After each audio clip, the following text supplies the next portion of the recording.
Hi there, welcome or welcome back to the Books R Us. Today I am talking about all the books that I read in January. And the first book that I finished in January was called The Christmas Appeal. It is written by Janice Hallett, and it is actually a novella that follows the book The Appeal, also written by Janice Hallett, of course. Now in The Christmas Appeal we are following this group of theater players, the same people that we were following in The Appeal. And they are putting on a Christmas play this time, and we are actually seeing only emails and text messages that happen between the different members of the group.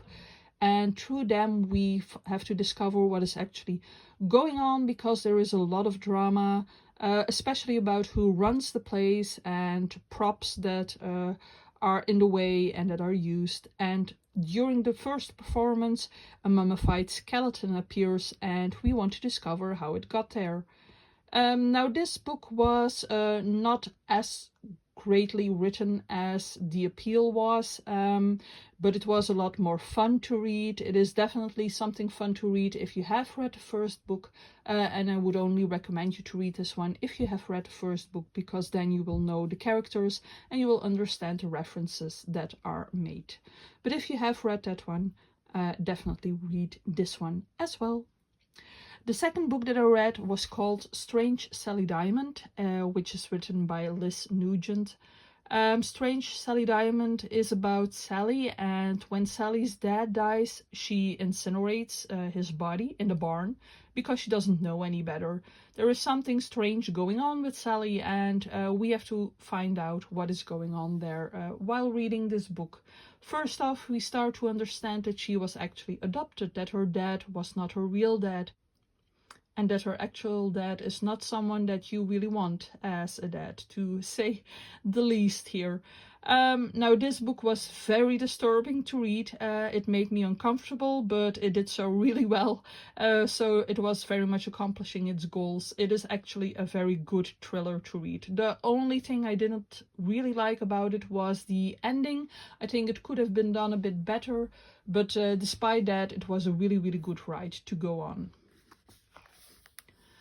The third book I read in January is called Howl. It was written by Allen Ginsberg, and Howl is actually a collection of poems, Howl being one of the poems in there. Now, Howl is about drugs, homosexuality, sex, suicide, poverty, and depression. It is about war survivors. It is about poets. It is divided in different parts, and all of it is protest poetry. So it has a lot of exclamation marks, and it uses a lot of vocabulary for shock value. Now, in the beginning of this little poetry collection, I had to look up some of the author's history, the people that he has met in his life, because there are a lot of references to other writers and people that he looks up to. This is not really my kind of poetry. I prefer something that is a bit more rhythmic, that has a bit more rhyme, and that is probably a lot softer than this kind of poetry is. However, I did see the talent in here. I definitely think that Allen Ginsberg has a lot of talent. It's just not my style, per se. The next book that I read is King Lear by William Shakespeare. This was a reread for me. I reread the play that I read about 20 years ago now. And King Lear is about his king who has 3 daughters, and he asks these daughters how much they love him. And the first 2 answer very elaborately, but the third one doesn't really know how to explain how she feels about her father, although she loves him, of course, and she actually loves him best. But her father gets really angry, and he banishes her from the country. Next, he divides his kingdom between the 2 older daughters, and then these daughters don't want to have him in their houses and put him literally out in a storm, where he slowly goes mad. Now, I like the idea of this play. And the language was, of course, very beautiful. Shakespeare knew how to write, but the middle part of this play really felt like a filler, and the ending felt kind of rushed. So I was kind of disappointed reading this one again, or rereading this one, because I had higher hopes for King Lear. But looking back on this one now, I feel that King Lear wasn't the best play that Shakespeare ever wrote. Now, after that, I reread Macbeth by William Shakespeare because in February I wanted to read Lady Macbeth by Ava Reid. But Macbeth is about Macbeth and Banquo, who after a battle meet these three witches, and these witches predict that Macbeth will be king. And when Macbeth tells his wife about this prediction, then she encourages him to murder King Duncan and to take the throne. Now afterwards they both start to feel guilty, which starts to show in different things that they do subconsciously. Now I very much enjoyed this one. Once again, the language was of course magnificent, but this time I also loved the plot. It was very cohesive, there was a lot more logic to this one, and I also really loved the magical elements like the witches and the ghosts and riddle-like prophecies that are in here. So Macbeth was definitely one of my favorites of this month. The next book that I read was If We Were Villains by ML Rio.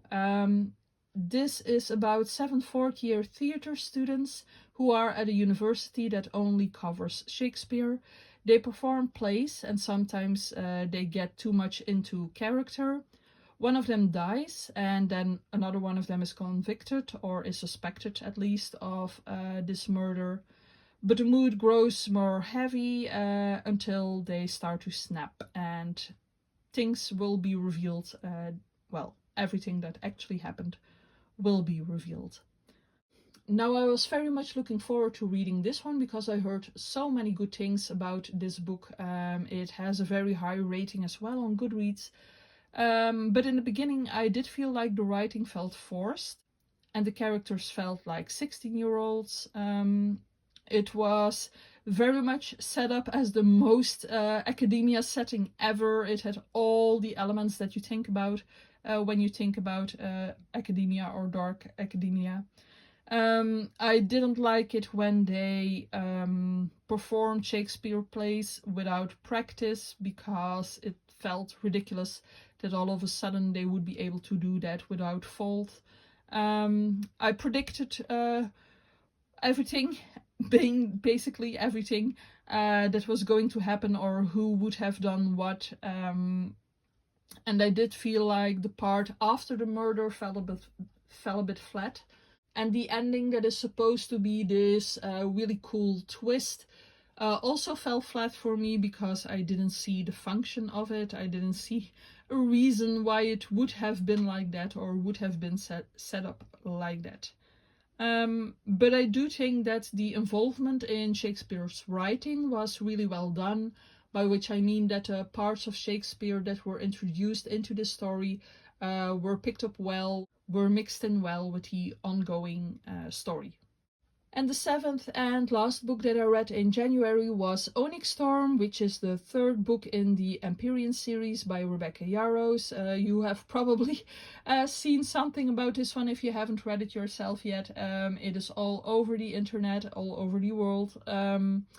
Now in Onyx Storm we continue where we left off in the 2nd book in Iron Flame. So if you haven't read Fourth Wing or Iron Flame, I cannot really tell you a lot about what is going on because you really have to have read those books first. But if you start off in Fourth Wing, then you know that this one is about a war college where students can either become healers or scribes or infantry, or they can become dragon riders. And of course the main characters that we are following become dragon riders in Fourth Wing.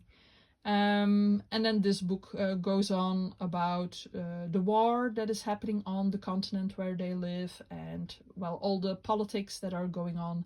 There is a whole lot of world building in this book, which I quite enjoyed because if you are honest, it really does feel sort of like a bit of a filler book in between.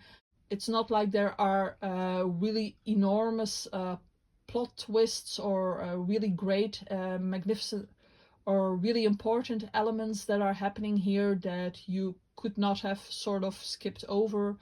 But I did very much enjoy exploring the world more, and I am having a lot of fun reading all of these books.